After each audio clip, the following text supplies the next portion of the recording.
BJP की हरियाणा में तीसरी सरकार को 17 महीने पूरे हो गए हैं। अब सवाल ये उठता है कि बीजेपी की सरकार के सामने उसके फैसलों के ऊपर सवाल उठाने का काम कौन कर रहा है, बीजेपी की सरकार के फैसलों को खंगालने का काम कौन कर रहा है और बीजेपी के खराब फैसलों को बदलवाने का काम कौन कर रहा है।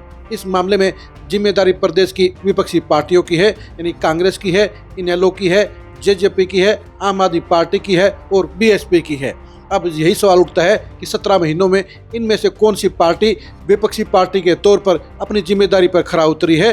जब हमने इसके बारे में 17 महीनों में सारी पार्टियों के बड़े नेताओं को खंगालने का काम किया तो सबसे ज़्यादा सरप्राइजिंग बात ये रही कि नंबर 3 की पार्टी यानी इनेलो इस मामले में अव्वल रही है और अभय सिंह चौटाला इस मामले में आगाड़ी रहे हैं और बाकी सारे नेता पिछाड़ी रहे हैं।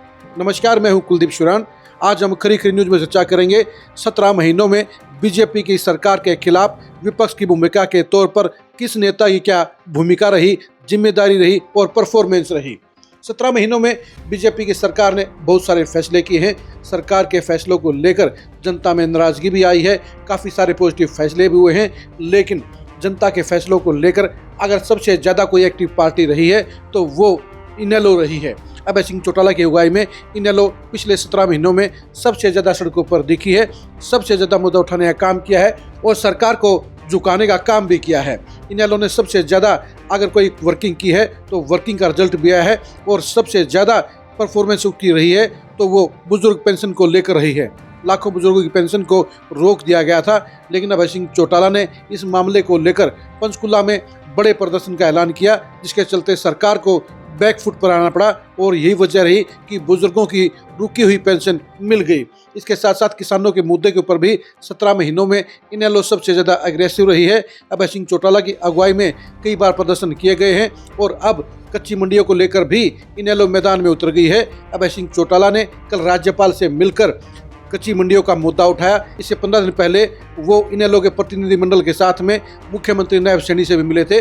कच्ची मंडियों के खात्मे के विरोध में इनेलो ने स्टैंड ले लिया है और इनेलो ने सभी मंडियों में किसानों की सहायता के लिए मदद सेंटर खोलने का ऐलान भी कर दिया है। यानी इनेलो जनता से जुड़े हुए मुद्दों को लेकर सबसे ज़्यादा फ्रंट फुट पर नजर आ रही है और अभय सिंह चौटाला विपक्षी नेता के तौर पर इस समय बाकी नेताओं से 19 नहीं बल्कि 21 नजर आ रहे हैं।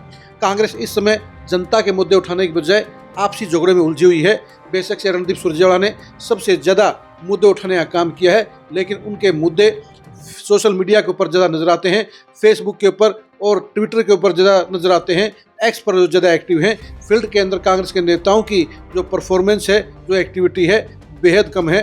कांग्रेस ने 17 महीनों में 5 बार राज्यपाल के घेराव को लेकर, विधानसभा के घेराव को लेकर ऐलान तो किया है, लेकिन उनके ये प्रदर्शन महज 100 मीटर दूर जाकर खत्म हो जाते हैं। कांग्रेस के मुख्यालय से निकलते ही पुलिस उन्हें रोक लेती है। यानी ये ऐसे आंदोलन है, ये ऐसे घेराव हैं जो फॉर्मेलिटी साबित हुए हैं। वहीं इनेलो ने मुद्दों को लेकर सरकार की घेराबंदी जमीन पर करने का काम किया है और यही वजह है कि वो इस मामले में बाकी की पार्टियों यानी जेजेपी, आम आदमी पार्टी और बीएसपी से काफ़ी आगे निकल चुकी है।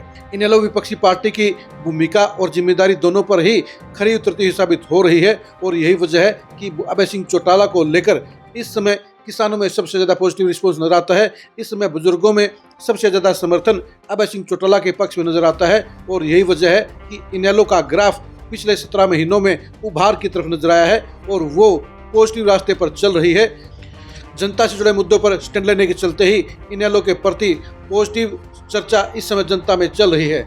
आप 17 महीनों में हरियाणा की विपक्षी पार्टियों की परफॉर्मेंस के बारे में क्या सोचते हैं, कमेंट करके जरूर बताइए। 17 महीनों में कौन सी पार्टी ने बीजेपी सरकार की घेराबंदी सबसे ज़्यादा करने का काम किया है, इसके बारे में अपनी राय जरूर बताइए। विपक्षी नेता के तौर पर आपको अभय सिंह चौटाला, भूपेंद्र हुड्डा, कुमारी सैलजा, रणदीप सुरजेवाला, दुष्यंत चौटाला, सुशील गुप्ता, इनमें से कौन ज़्यादा आपको एक्टिव नजर आए हैं, कौन अपनी भूमिका और जिम्मेदारी पर खरे उतरे हैं, उसके बारे में भी कमेंट करके जरूर बताइए।